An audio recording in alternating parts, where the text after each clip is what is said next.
간증하는 걸 들어보니까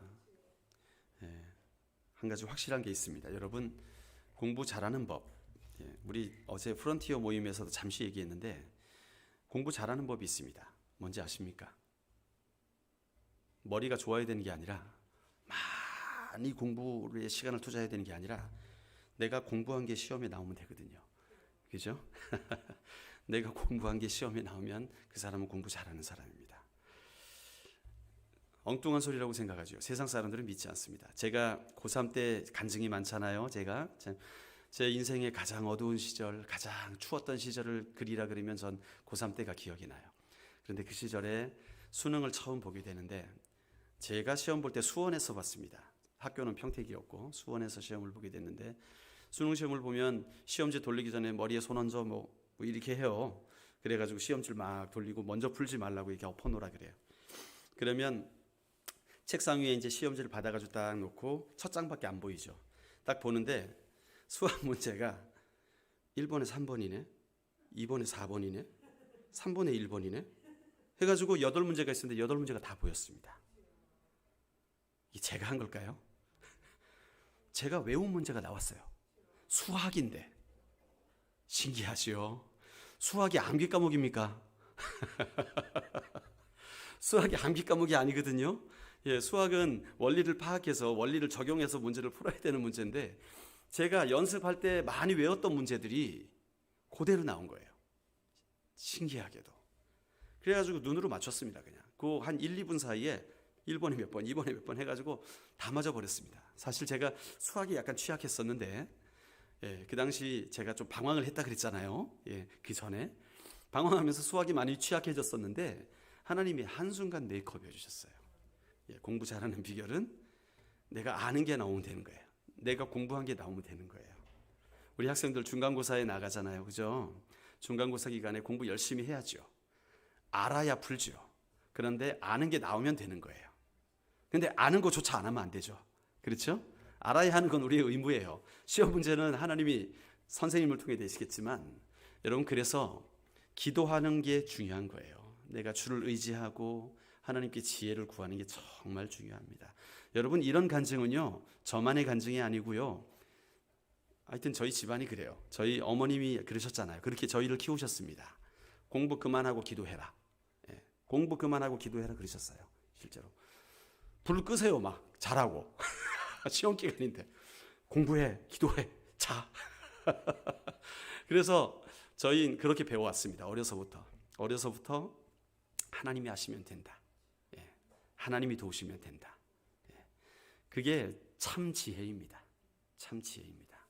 아무리 머리를 많이 굴려도요, 잠언서 기자가 말해요. 책을 많이 써도 몸을 피곤하게 할 따름이라 그래요. 공부를 많이 해도 수고하기만 하고 유익하지 않다는 거예요. 참 지혜는 뭐냐? 여호와를 경외하는 것이다. 그분이 참 지혜이기 때문에 그런 거예요. 오늘 본문의 말씀에 보면 슬픈 이야기가 등장합니다. 여러분, 우리 사람들이요, 우리 인생을 돌아볼까요? 우리 인생을 보면 주변을 돌아보십시오. 그리고 여러분 자신을 돌아보십시오. 자신에게 주어진 환경 속에서, 그 형편 속에서 나의 존재 가치를 판단을 합니다. 그러니까 환경과 형편이 다른 사람들보다 나을 때 어떤 느낌을 갖느냐? 나는 행복해. 이런 느낌을 갖고요. 반대로 다른 사람들이 누리는 것보다 내가 형편이 좀 어렵다고 느껴지면 나는 불행해. 이렇게 생각을 해요. 그런데 이것처럼 환경과 형편에서 자신의 존재를 발견하게 되는 것을 보면, 자기가 누리는 그 모든 환경과 형편, 그러니까 자신의 모든 것을 종합해서 내가 가진 모든 것들을 통계적으로 종합해서 결론을 내리는 게 아니라 그 중에 어떤 하나, 내 눈에 들어온 어떤 하나 가지고 나는 행복해, 나는 불행해 라고 말하더라는 거예요. 예를 들어 볼까요? 자, 돈은 마음껏 쓰고도 남을 정도로 풍요하게 소유하고 있는 사람이 있다고 해요. 그런데 자식들이 공부를 하나도 안 해가지고 망나니 노릇을 하면서 살아갑니다. 자, 그래서 부모의 속을 썩입니다. 그때 그 부모는 그 물질의 부유함 때문에 행복할까요? 내가 이 가시나 때문에 미치겠다. 그런 거 아니겠어요? 그죠? 내가 아주 이 자식들 때문에 너무너무 스트레스 받는다, 힘들다. 그래서 내 인생이 참 얼마나 불행한지 모르겠다, 이러고 고백을 합니다. 그렇게 자신의 인생을 평가하는 거예요. 반대를 생각해 볼까요? 돈이 없어서 항상 곤란을 당하지만 자식들은 공부를 잘해요, 착해요. 자, 그때의 부모님은 야, 자식들이 그래도 공부를 잘하니까 좋아, 그렇게 하십니까? 내 인생 왜 이렇게 쪼달리나, 그래가지고 내 인생 내가 네 아빠를 잘못 만나가지고 내가 너를 진짜 뭐 원 없이 과외도 시켜주고 하고 싶은데 네 아빠 잘못 만나가지고 내 인생이 이렇다. 애들은 공부 잘하는데. 그게 그 한 부분만 가지고 자신을 평가하는 사람의 모습이에요. 여러분의 삶은 어떻습니까?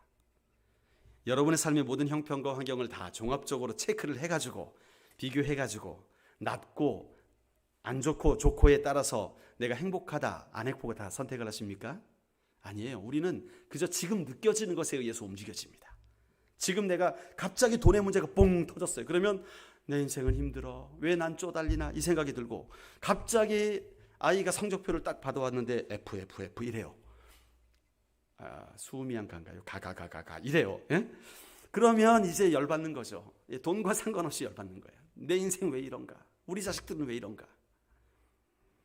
여러분, 결국 뭐 돈이 있다고 해도요, 아니면 자녀가 공부를 잘 한다고 해도요, 그 중에 어느 하나가 빵꾸 나면 그거 가지고 붙잡고 내 인생은 불행하다고 여기는 것이 우리 인간의 모습이라는 거예요. 여러분, 참 우리 자신이요, 이런 삶을 바라보게 되면 참 불쌍한 존재입니다. 우리 인생이 참 불쌍한 존재예요. 돈은 있으나 자식 때문에 속 썩는 사람은 착한 자식을 가진 자녀에 비해서 내가 불쌍한 존재가 되는 거예요. 돈은 없지만 착한 자식을 둔 사람은 착한 자식이 보여야 되는데 돈이 보여요.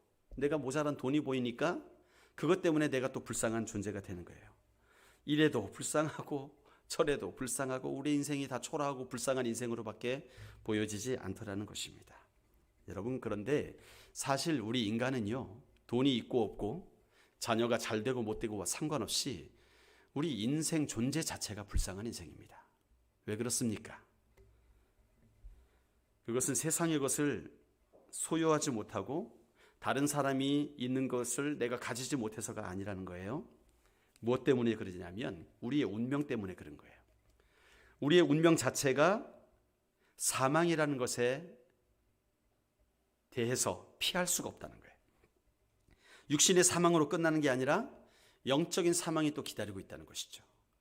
이래서 인간은 비참한 존재고 불행한 존재입니다. 그러나 세상은요, 이 진리를 보지 못하고 살아요. 그저 눈앞에 돈이 있으면 좋아하고, 그저 눈앞에 잘 되는 거 있으면 좋아하고, 그렇게 생각하는데 인생 전체, 아니 우리 영원한 존재 자체를 보게 되면 우리 인간은요, 비참한 존재일 수밖에 없어요.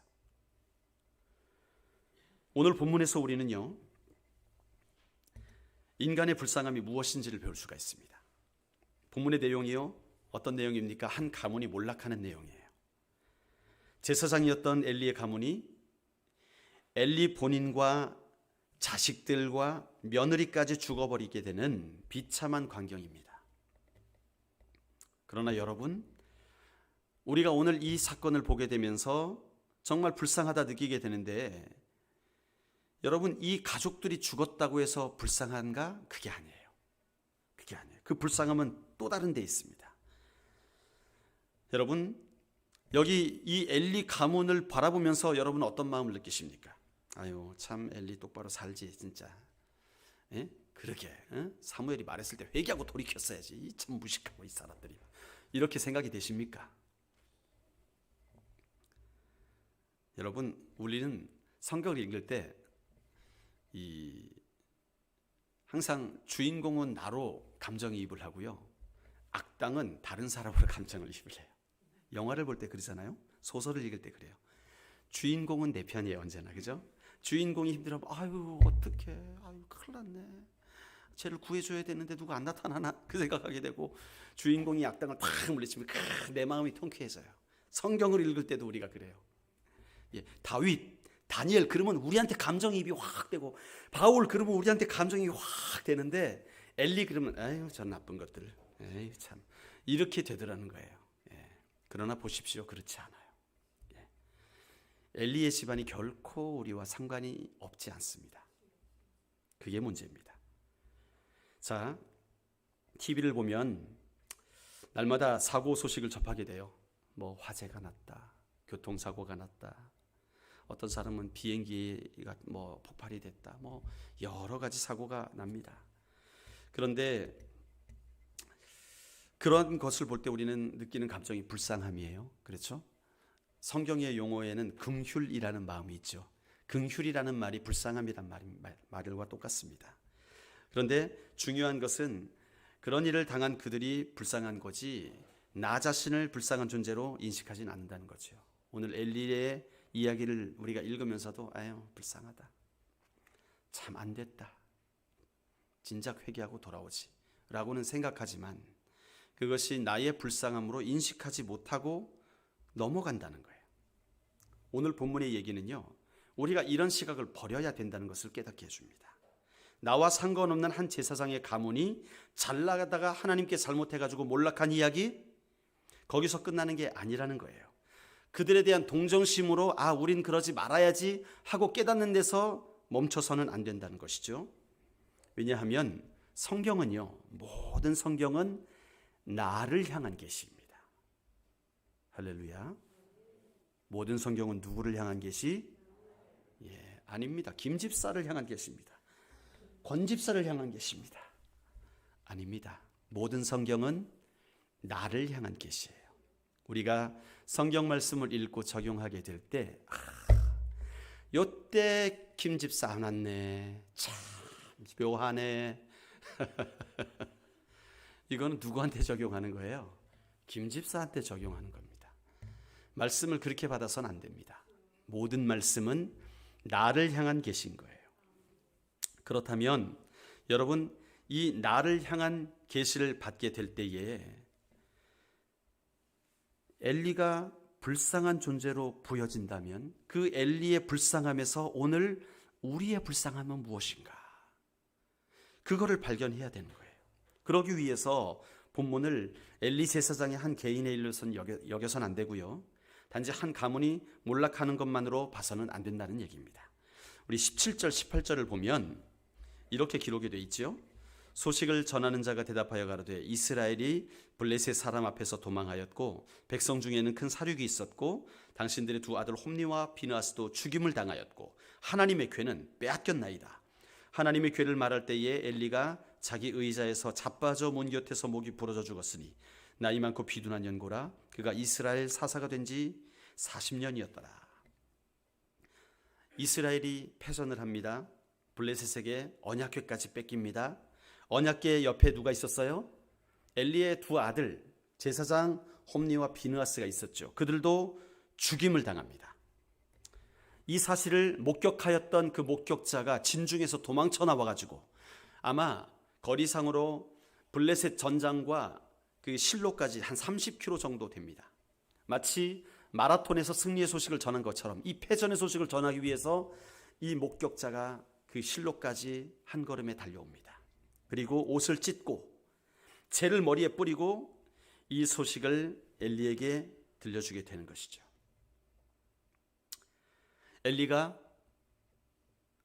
아들이 죽었다는 소식을 듣게 되고 그리고 하나님의 궤를 빼앗겼다는 소식에 깜짝 놀래가지고 그 순간에 자빠져서 목이 부러져 죽습니다. 그러니까 엘리는요, 사실 언약궤가 실로에서 나가면 안 된다는 사실을 알고 있었어요. 이것을 보면 이 언약궤 때문에 그는 두려움에 떨고 있었습니다. 언약궤가 전쟁의 도구로 사용되어서는 안 된다는 사실을 엘리는 알고 있었던 것 같아요. 그렇기 때문에 이 언약궤를 빼앗겼다 그러니까 엘리가 깜짝 놀라 자빠져 목이 부러져 죽었던 것이죠. 얼마나 충격이 컸는지를 짐작할 수가 있습니다. 그리고 당시 며느리가 있었죠. 비느하스의 아내, 임신을 하고 있었는데 산기가 가까웠어요. 언약궤를 뺏기고 또 시부인 엘리도 죽고 남편도 죽었다는 소식을 듣고 갑자기 산통이 옵니다. 그리고 이 아들을 낳은 후에 죽게 돼요. 죽어갈 때 곁에 있던 여인들이 그러잖아요. 아이를 낳았으니까 두려워하지 말아라.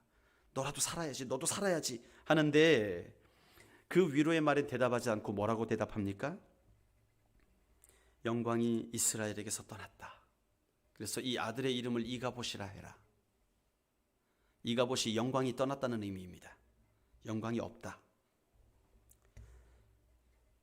시아버지 남편이 죽고 언약궤를 빼앗겼으므로 영광이 이스라엘에서 떠났다는 거예요.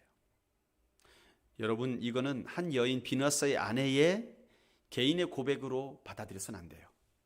만약에 개인의 고백이었다면 아이고 우리 남편 어떡하나, 아이고 우리 시아버지 어떡하나, 이런 고백을 하지 않았겠습니까? 그런데 그 여인의 고백은 뭐였습니까?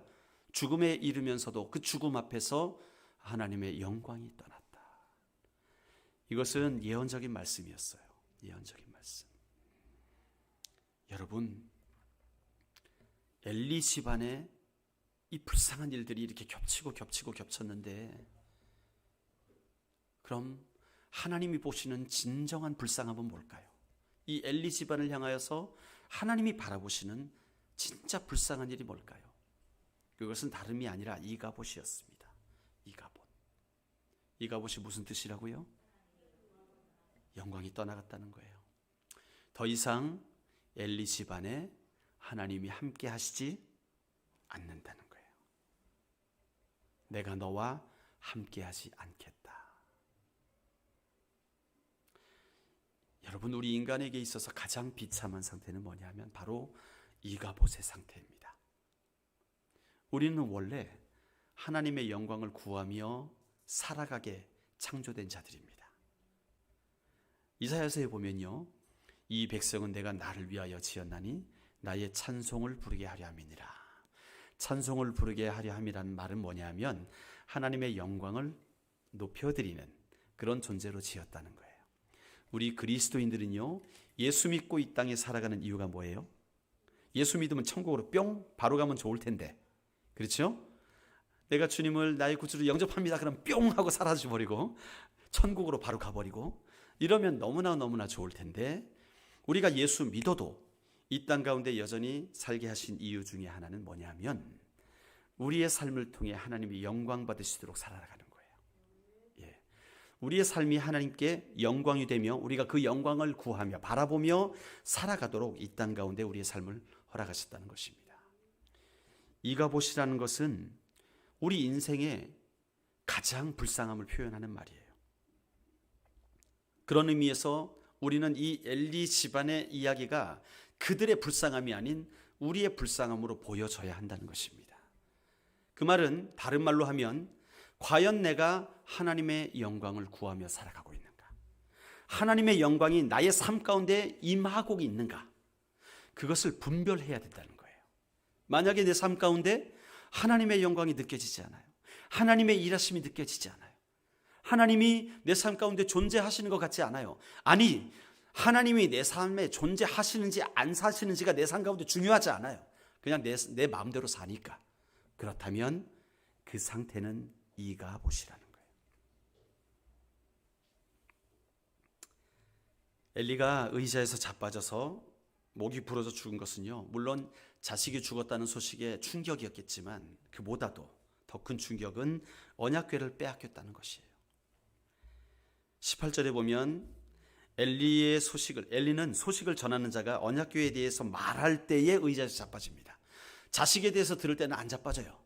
그런데 언약궤를 빼앗겼다, 그때에 뭐라고 하면서 자빠져가지고 목이 부러집니다. 또 비느하스의 아내도 하나님의 궤를 빼앗겼으므로 영광이 이스라엘에서 떠났다고 고백해요. 우리 남편이 죽어서도 아니고 엘리가 죽어서도 아니고 하나님의 궤를 빼앗겼으므로 이스라엘에서 하나님의 영광이 떠나버렸다. 그렇게 말을 하고 있습니다. 그 언약궤를 빼앗긴 것이 왜 충격일까요? 그것은 언약궤를 빼앗긴 것 자체가 하나님의 영광이 이제 더 이상 이스라엘과 함께 하지 않는다는 것을 말하기 때문에 그래요. 이스라엘에게 있어서 언약궤는요, 하나님이 이스라엘과 함께하는 통로였습니다. 모세를 통하여 내가 이 언약궤에는 뚜껑에 그룹이 천사 모양을 한 날개를 단 그 모양이죠. 그 그룹이 둘이 이렇게 언약궤를 감싸고 있는데 그 사이에서 그걸 시흔좌라고 하죠. 그곳에서 내가 너희를 만나리라. 내가 영광을 보이리라. 그랬었거든요. 그러니까 실로의 언약궤가 있었고 엘리는 그곳에서 대제사장으로서 하나님의 임재를 경험하고 그곳에서 이스라엘의 죄를 사하는 그런 일들이 일어났었는데 이제 언약궤를 빼앗겼다. 더 이상 이스라엘에 하나님의 영광이 없다. 하나님의 임재가 없다. 라는 것이 공개적으로 선포된 것이에요. 이스라엘에게는요, 이 말은 저주의 말입니다. 하나님의 영광이 없다는 것은요, 이방 사람과 다름없어진 거예요. 이제 이스라엘과 이방이 차별이 없어진 거예요. 그러므로 아이의 이름을 이가봇이라고 한 이 비느하스의 아내의 심정, 여러분, 이것은요, 어떻게 보면 예수님이 십자가에 달렸을 때의 심정과도 같은 심정입니다. 예수님께서 이 땅에 오셔서 하신 일이 있잖아요.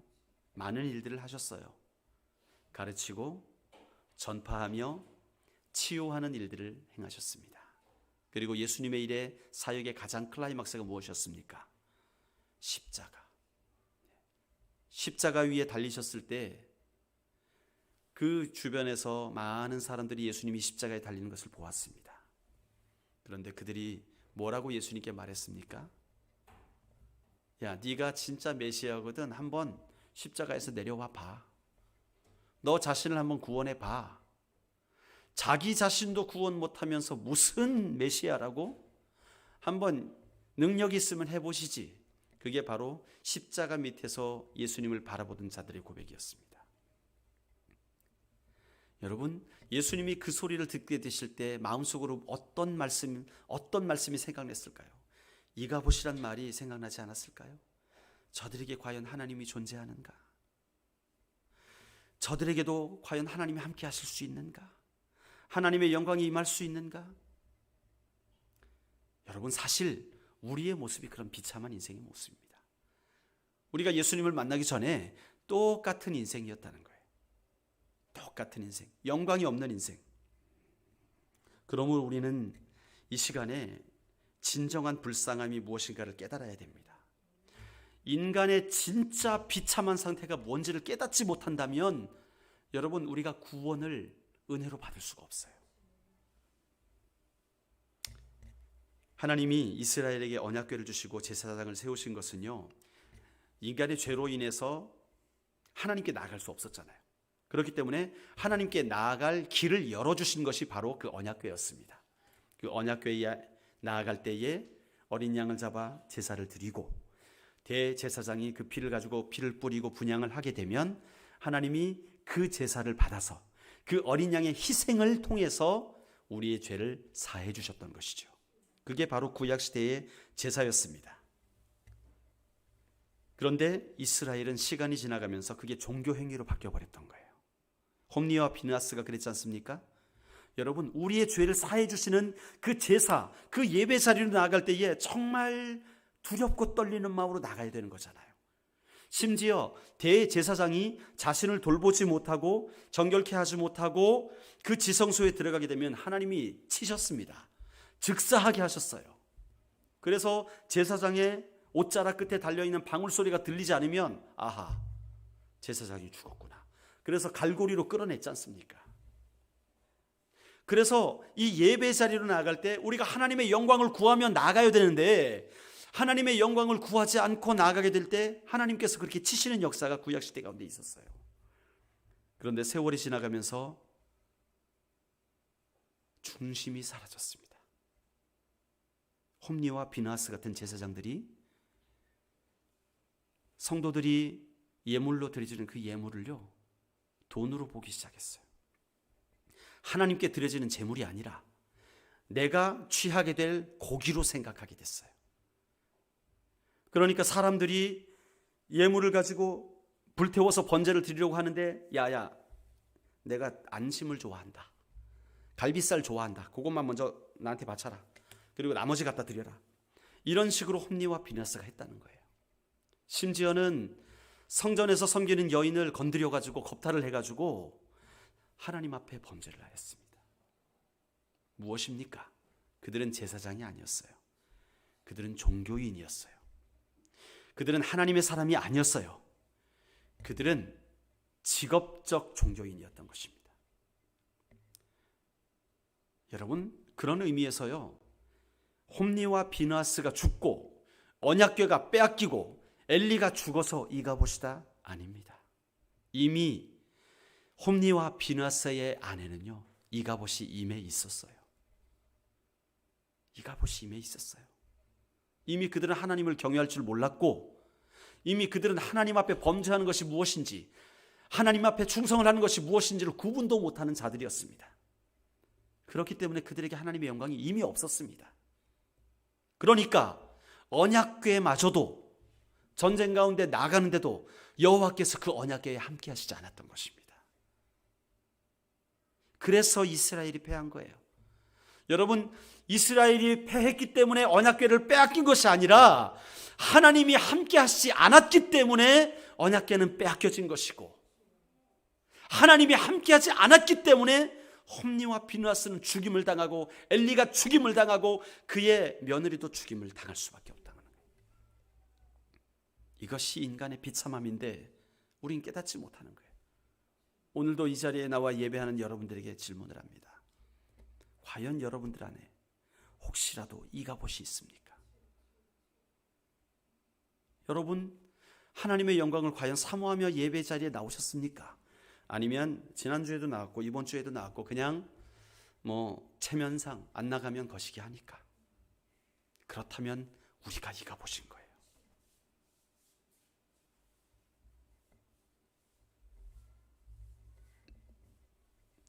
이것은 단순히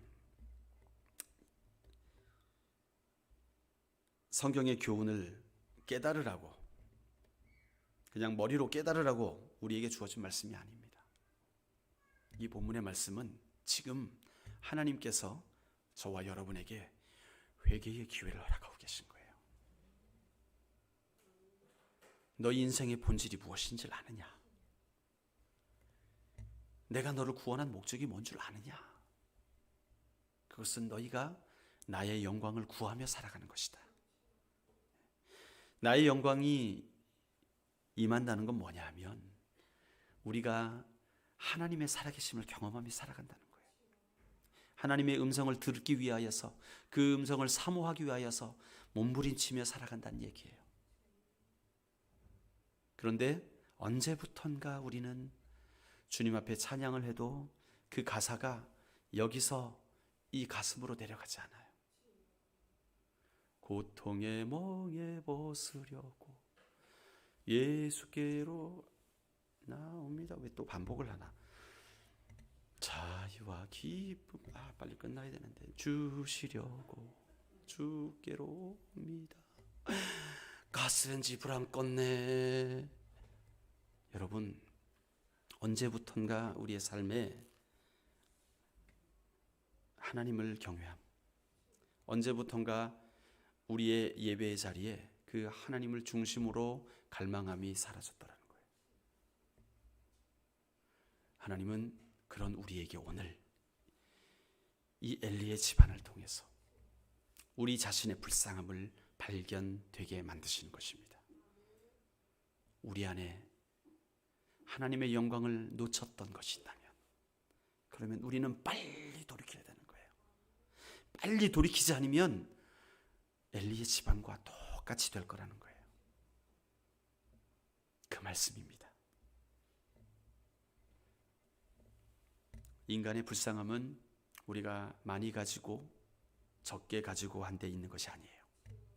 인간의 진짜 불쌍함은요, 하나님의 영광이 그 안에 있느냐 그 안에 없느냐 있는 것입니다. 여러분, 구원의 길은요 오직 예수 그리스도를 통해서만 주어지거든요. 그런데 우리가 예수 그리스도를 만나지 못하면 이가봇에 그대로 살아가는 거예요. 우리가 예수 그리스도를 경험하지 못하면 우리가 불쌍한 그 자체로 살다가 불쌍하게 죽는 인생 되고 맙니다. 왜냐하면 영원한 저주 아래서 건진받을 수 없는 운명으로 끝나기 때문에 그런 것입니다. 그렇다면 바로 오늘 이 시간 이가봇의 상태에 있는 우리에게 필요한 것이 무엇입니까? 예수 그리스도십니다. 예수 그리스도가 우리의 심령을 깨우셔야 돼요. 예수 그리스도의 보혈이 우리의 머리끝부터 발끝까지 씻어주시고 이제 우리 안에 오셔서 갈라디아서 2장 20절의 말씀처럼 이제 내 안에 내가 사는 것이 아니요 내 안에 그리스도께서 사셔야 되는 것이에요. 그래서 이제는 내가 죄에 대하여서 죽고 의에 대하여서 사는 자로 살아가야 되는 거예요. 그래서 우리 인생 가운데 기존에 거짓말 툭툭해서 위기를 모면하던 우리 인생들이 이제는 그 거짓말을 지키기 위해서 처절하게 싸워가면서 살아가는 인생으로 바뀌어져야 되는 거예요. 그래서 우리에게 죄악이 떠나가고 내가 컨닝 한 번 해서 공부 성적 잘 나오는 게 아니라 코피 나도록 공부해가지고 성적 잘 나오는 인생으로 바뀌어져야 되는 거예요. 우리의 삶 가운데 내가 세금 떠먹고 세금 띄어먹고 해가지고 내 재산을 불려갔다면 이제는 세금 정직하게 내면서 하나님 앞에 떳떳하게 돈 벌어가면서 그래서 충성스럽게 살아감으로 말미암아 내 땀을 통하여서 내가 자산을 불려가는 그런 인생으로 바뀌어져야 되는 거예요. 여러분, 그렇게 삶이 변하지 않으면요 우리 안에 하나님의 영광은 없습니다. 왜냐하면 그분은 거룩하신 분이기 때문에 그래요. 그분은 거룩하신 하나님이십니다. 거룩하다는 말은요 그 안에 빛이 가득한 분이라는 거예요. 어둠이 조금도 있지 않다는 거예요. 만약에 어둠이 있으면요 그걸 견딜 수가 없어요. 그래서 어두운 존재를 하나님이 죽이실 수밖에 없어요. 모세가 주의 얼굴을 보기를 원했는데 네가 내 얼굴을 보게 되면 넌 죽는다. 여러분, 그래서 우리의 삶에 결단과 변화가 필요한 것입니다. 우리가 이 본문의 말씀을 듣고 우리 존재가 이가봇의 상태라는 것을 깨달았다면 여러분 이제 돌이켜야 돼요.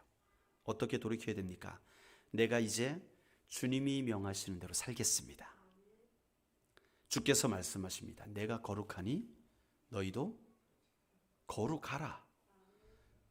내가 거룩하니 너희는 거룩했으면 되게 좋겠다. 그게 아니에요. 거룩하라고 명령하시는 거예요. 거룩해야 되는 건 우리의 의무입니다. 거룩하다는 것이 무엇입니까? 여러분, 하나님 나라의 가치를 근거로 살아가는 게 거룩한 것입니다. 세상의 가치대로 살아가면 안 돼요. 세상은요 적당히 살아가라 그럽니다. 무슨 말입니까? 적당히 수단과 방법 가리지 않고 목적을 이루면 되는 거야. 아니에요. 그렇지 않습니다. 수단과 방법 가리지 않는 것은요 세상의 방법이에요. 사단의 방법이에요. 여러분, 우린 적당히 살아가는 존재가 되어서는 안 돼요. 하나님 앞에, 진리 앞에 철저하게 살아가는 존재가 되어야 됩니다.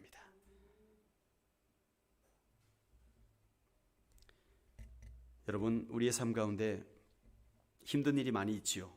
어려운 일이 많이 있지요. 그러나 제가 간간히 우리 성도들을 통해서 듣는 얘기가 있어요. 적당히 이렇게 법을 피해가면 됩니다. 그런 말을 듣거든요. 저는 마음에서 많이 부딪힙니다. 그런 말들이 너무나 이 사회가 타락을 하였구나. 우리가 너무나 법을 피해가는 것을 즐거워하는구나. 법만 피하면 돼. 그것이 내 양심에 부딪히는 거는 상관없이 그냥 피해가면 돼. 여러분, 피해가면 됩니까? 하나님은 아시잖아요. 하나님은 아십니다. 오늘 이 시간 저와 여러분이 이 하나님의 들려주시는 그 말씀 앞에서 우리의 불쌍함을 발견하길 원해요. 그래서 과연 내 안에 하나님의 영광이 거하실 수 있는가? 아니면 나도 엘리의 집안처럼 이가봇의 상태로 남을 수밖에 없는가? 어떻게 보면 지금 이 저주와 같은 이 말씀은요 우리에게는 기회입니다. 왜냐하면 깨닫고 돌이킬 수 있기 때문에 그래요. 회개할 수 있는 기회가 주어졌기 때문에 그런 것입니다. 오늘 이 시간 여러분 중심을 잘 살펴보시길 바랍니다. 하나님 앞에서 하나님, 내가 하나님의 영광을 담기에 합당한 그릇입니까? 내 안에 여전히 존재하는 악한 것이 무엇입니까? 하나님, 나에게 볼 수 있는 눈을 주시옵소서. 여러분, 사람에게 양심을 하나님께서 주셨습니다. 그렇죠? 그런데 이 양심이요, 한 번, 두 번 죄에 물들게 되면 제대로 작동을 할 수가 없습니다. 이것을 성경은 화인 맞은 양심이라고 합니다. 그렇게 우리가 화인 맞은 양심이 돼버리게 되면 여러분, 하나님의 음성이 안 들려지게 돼요. 하나님의 음성이 안 들려지게 되면 지금 내가 죄의 길로 가는지 아니면 하나님의 영광의 길로 가는지 깨달을 수가 없게 돼요. 그게 어떤 상태입니까? 이가봇의 상태지요. 여러분, 오늘 이 말씀이 우리 안에 찔림이 되었으면 좋겠어요. 우리 중심을 흔들어 놓는 마음이 되었으면 좋겠어요. 그래서 여러분, 이 악한 길에서 떠나야 돼요. 악한 길에서 떠나야 됩니다. 말로 회개한다고 되는 게 아니라 잘못 살던 인생을 정리하고 회개하고 돌이켜서 바른 길로 살아가야 돼요. 이제는 더 이상 우리 인생 가운데 우리 학생들 컨닝이 있어서는 안 되겠어요. 그렇죠? 막 컨닝, 옛날에 컨닝한 사람들 기가 막히게 여기 막 밑에다가 안 외워지는 거 깨알같이 적어가지고 막 이렇게 하던 거 있잖아요. 이제 하지 마십시오. 그래, 어떤 사람은 고무줄을 심어놔가지고 쭉 했다가 선생님 오시면 탁 놔가지고 쏙 들어가게 만들고. 하지 마십시오. 컨닝으로 인정받으면 안 됩니다. 여러분이 실력이 그대로 드러나야 되는 것이지, 그게 옳은 것이지, 공부 안 했으면 안 한 대로, 했으면 한 대로 나타나야 되는 것이지, 컨닝 가지고 편법을 가지고 잘 되는 건 아닙니다. 여러분, 기업하시는 분도 마찬가지입니다. 세상에 목사님 너무나 모르는 말씀을 하시네요. 요즘 탈세 안 하고 어떻게 돈 법니까? 돈 벌 수 있는 방법이 없습니다. 탈세밖에 길이 없습니다. 정말 그런가요? 정말 그런가요? 여러분, 저는 그렇게 보지 않습니다. 하나님은요, 정직하게 나아가는 자를 높이 세우십니다. 정말 세상이 두려워하는 사람은요, 정직한 사람이에요. 지금 이 사회가 왜 이렇게 불안합니까? 왜 이렇게 뒤숭숭하고 왜 이렇게 불신이 가득합니까? 그것은요, 이 땅에 정직한 사람이 사라졌어요. 이 땅에 지도자들이 정직하지 못하고, 국회의원들이 정직하지 못하고, 선생님들이 정직하지 못하고, 기업인들이 정직하지 못하니까 야, 너도 정직하지 못하고 나도 정직하지 못하고 올투게더 정직하지 못한 거예요. 이런 인생 가운데 여러분, 저는 분명히 확신합니다. 하나님의 뜻을 따라 정직하게 사는 사람이 우뚝 서게 될 것입니다. 우뚝 서게 될 거예요. 하나님의 방법으로 기업을 이끌어가는 사람이 우뚝 서게 될 것입니다. 우리 아이 사랑, 아이 바다 다른 거 없잖아요. 무엇이 실력입니까? 하나님을 경외하는 게 실력인 거예요. 하나님을 경외하게 되면 사람을 붙여줍니다. 하나님을 경외하게 되면 주님이 물질을 붙여주시는 거예요. 그분이 물질의 주관자시고 그분이 이 세상의 주관자신 거예요. 경영자신 거예요. 한 가지 말씀만 드리고 말씀을 마치도록 하겠습니다. 여러분, 하나님의 말씀을 의지하며 살아가면요, 지혜가 임합니다. 지혜가 임하게 되는데 그 지혜 가운데 하나님께서 예비된 자를 붙여주시는 거예요. 저번에 한번 제가 말씀드린 적 있죠. 저희 누님이 간증을 한 적이 있죠. 황신혜 집사님이요, 지금도 청와대라든지 서울시라든지 경기도라든지 이런 데서 다 자문을 구하는 사람입니다. 대단하죠. 어떻게 해서 그렇게 됐느냐? 하나님의 말씀이 임해서 그런 거예요. 그 성공의 비결을 뭐라고 한마디로 요약하냐 하면 큐티였습니다. 건대 부총장이 물어요. 아니, 황신혜 씨, 황 이사는 어떻게 그렇게 사람들의 마음을 움직여? 어떻게 그렇게 사람들의 마음을 이끌어가지고 그 수천만 원, 수억 원, 수십억을 기부하게 만들어? 어떻게 하는 거야 도대체? 비결은 한 가지입니다. 하나님이 말씀하신 대로 하는 거예요. 하나님이 내게 감동 주신 대로 한다는 거예요. 오늘 아침에 큐티하면서 하나님, 내가 이 사람을 만나는데 어떻게 해야 될까요? 큐티하면서 하나님의 음성을 구하는 거예요. 그리고 그 음성을 들려주시는 대로, 내게 감동을 주시는 대로 기록한 말씀대로 오늘 내가 행동을 하더라는 거예요. 그러면 그 사람이 아유 황이사 고마워요, 내가 기부할게요 하면서 10억 20억 기부한다는 거예요. 마음이 열려진다는 거예요. 그러면 이게 황이사가 한 겁니까? 하나님이 하신 겁니까? 하나님이 하셔야 됩니다.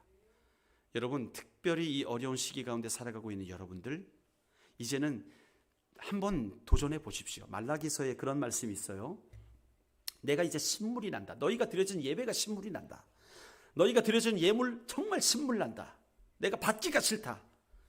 너희가 예배 드릴 때에 절름발이를 가지고 나에게 가져오고 눈먼 것을 가지고 나에게 예물 드린다고 오고 하는데 그런 거 더 이상 하지 말아라. 내가 속상해서 못 받겠다. 도저히 못 받겠다. 그런 말씀을 하시거든요.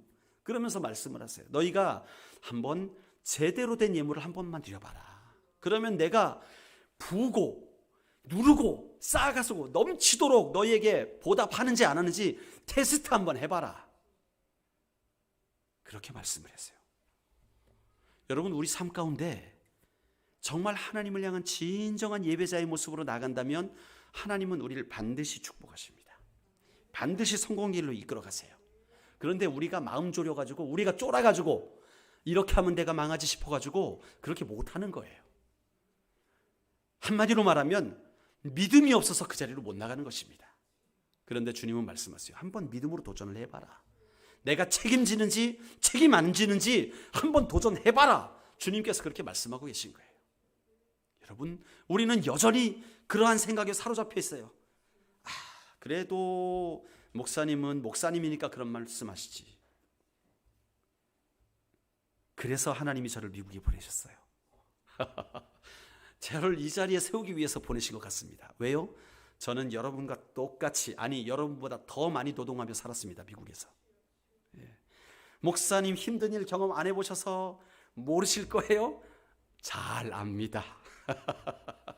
저는요 하루 12시간 이상 막노동하며 살았습니다. 육체의 노동을 12시간 일주일에 6일 그렇게 일하면서 살았어요. 여러분 그래 해보셨습니까? 쉽지 않죠.